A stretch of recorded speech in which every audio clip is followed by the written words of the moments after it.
Bonsoir, je suis Sophie et moi non plus, j'ai pas cédé. J'ai cofondé Sonorium il y a 3 ans maintenant. On crée des expériences musicales tournées autour de l'écoute de musique attentive et en très haute qualité pour les entreprises et pour le grand public. Donc autant dire que l'annonce du confinement n'était pas vraiment une bonne nouvelle pour nous,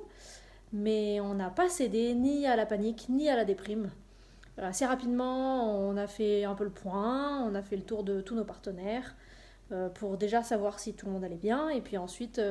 pour discuter avec eux de comment on pouvait rebondir. Ils ont tous été, ils sont montrés très à l'écoute et ont souhaité nous soutenir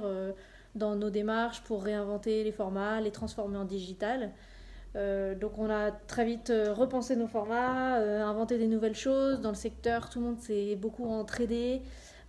pour se mettre en avant, faire des liens entre les uns et les autres, créer des nouvelles rencontres, profiter de ce moment-là. Pour ça aussi,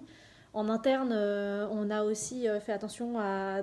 être très proche malgré tout, malgré la distance les uns des autres, prendre le relais quand il y en a un qui a un moment de creux où c'est un peu plus compliqué,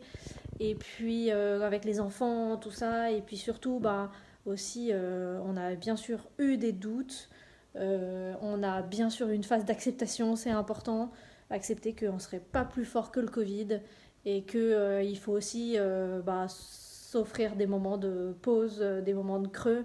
que ça fait partie du process, et qu'on rebondit en fait après ça beaucoup mieux quand on a les idées plus au clair et plus sereines.